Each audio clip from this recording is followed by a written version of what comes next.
Ami du connard du catch, je tiens solennellement à présenter pour la première fois de ma vie des excuses envers Tag Team Crew.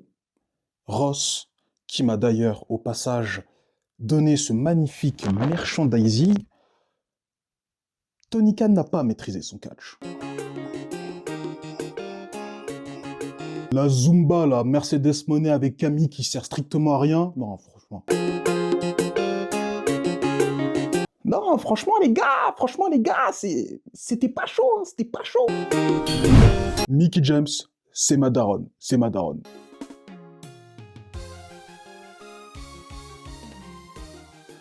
Bon, sans rancune Kevin, hein. Tranquille, hein, mais voilà, je te l'avais dit, NXT allait gagner. Bon, pour ceux qui se posent la question, non, je ne porte pas de lunettes, ce sont des fausses. On va se faire un petit débrief assez rapide d'NXT contre AEW. Bon, bien évidemment, certains auront compris le second degré. Il faut de la concurrence à la WWE, c'est très important, justement. Lorsqu'ils n'ont pas de concurrence, ils ont tendance à se reposer sur leur laurier. Moi, je me rappelle de toute la séquence 2011 à 2013, c'était insupportable avec le Raw Super Show, il n'y avait plus de concurrence, TNA était hors course. Justement, AEW apporte cette concurrence, même si effectivement ils ont beaucoup de mal. 500 000, bah voilà, c'est pas un excellent score. Même pour NXT, 600 000, c'est pas ce qu'ils ont fait de meilleur. Même s'il me semble que CW s'est diffusé dans moins de foyers que USA. Je vous ai mis les points forts et les points faibles des deux shows, donc ça va être très rapide. NXT, les points forts, moi j'ai mis que c'était un bon petit show, c'est pas un show incroyable, mais il y avait une good vibe, il y avait une excellente intro, donc il l'avait teasé sur les réseaux sociaux, il l'avait déjà montré. J'ai aussi mis que Nunzio a mis over Tony D'Angelo, ça c'est une excellente chose, c'était cool de le voir, bon certes c'était pas un grand match. D'ailleurs, petite anecdote, il y a Dijak sur les réseaux sociaux qui a dit que Nunzio, c'est un mec, il est comme ça en fait. Il a tendance à tout le temps mettre en avant ses adversaires, donc voilà, il faut noter que Nunzio, voilà, c'était cool, c'était du comedy wrestling, c'était pour mettre en avant le règne nord-américain de Tony D'Angelo, donc pour moi ça fait pas de mal, c'est pas très grave. Autre point fort, le fait d'avoir commencé le show avec Jada Parker contre Lola Vice, c'était une bonne idée, mais bref, on s'attendait pas non plus à un truc de fou. C'était leur premier match hardcore à tous les deux. À noter que Jada Parker, j'aime beaucoup son côté thug. À un moment donné, il y a une brique, tu sais pas ce qu'elle fout là, et elle la fout dans la gueule de Lola Vice, ça pour le coup, le rendu était vachement bien foutu. Les points faibles, j'en ai noté un seul, c'est Lola Vice dans le match, à un moment donné, j'ai cru que je buguais, hein. Elle se fige pour prendre une table, parce qu'en fait, Jada Parker devait la frapper, et elle a pas ce réflexe de meubler, en fait. Non, elle était restée bloquée comme ça, en train de tenir la table, et je me suis dit, oula, ça fait pas très pro, ça, quand même, comme type de réaction. Donc voilà, moi, en tout cas, le show NXT, allez, si je peux rajouter un point faible, c'est quoi? C'est que manque de match extrême, il y avait que le match féminin, avec le segment Trick Williams et Bubba Ray Dudley, et Devon qui arrivait par la suite, ça, c'était prévisible. Et donc, c'était pas un grand show, mais c'était un show sympa. Moi, j'ai plutôt kiffé pendant sa diffusion. En plus, ça dure seulement 1h20, donc c'est nickel. Putain, pourquoi j'ai bougé en fait? C'est parce qu'il y a un mec qui est en train de faire du parapente. Je vais vous montrer. Donc en conclusion, NXT, moi je mettrais un B. Je mets une notation américaine, je pense que c'est mieux de mettre des 7, 6.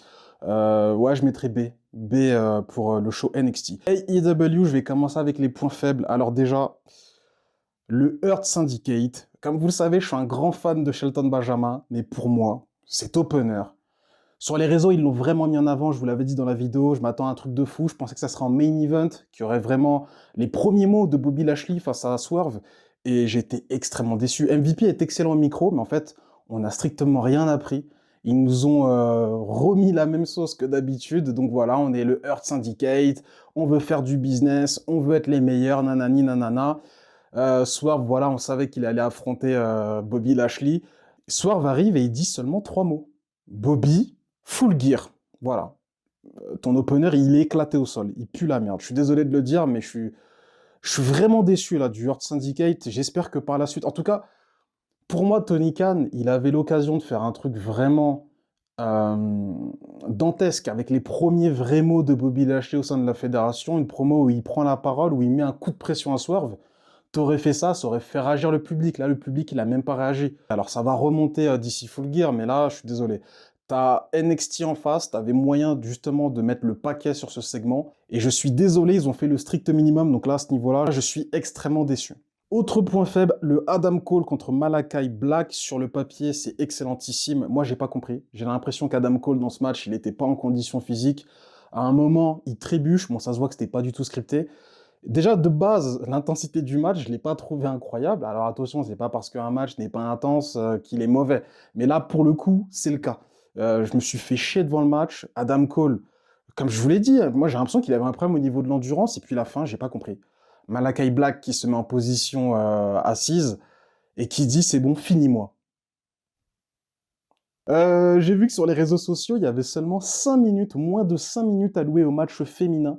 Donc c'est moins qu'un match WWE Speed. Sachant qu'à NXT, ils ont alloué 29 minutes de catch pour les femmes, en tout, cumulé. J'ai aussi noté que Camille, alors ça date pas que d'aujourd'hui, enfin que de ce show, mais Camille, manager de Sasha Banks, Mercedes Moné, totalement inutile. Elle est constamment inutile, elle se fait tout le temps humilier. Je pense que Mercedes Moné seule, ça serait même mieux que l'avoir avec Camille, parce que en fait, je trouve que la nullité en termes d'écriture de Camille impacte Mercedes Moné, qui normalement aurait dû être un peu plus grandiose en tant que top heel chez les femmes. Autre point faible, Full Gear Main Event. J'ai appris que John Moxley, le top heel que tout le monde veut se farcir, bah les Faces, ils envoient qui pour l'affronter? Orange Cassidy. Le mec, il a la taille et le gabarit à Macron, et c'est lui que t'envoies pour affronter John Moxley pour le titre mondial. Je suis désolé, moi ça le fait pas, et ça me vend pas le pay-per-view. On va le regarder parce qu'on a un podcast, on va regarder, on va faire la review, il n'y a pas de souci. Mais je suis désolé, là, à l'instant T, ça fait pas rêver ce main event.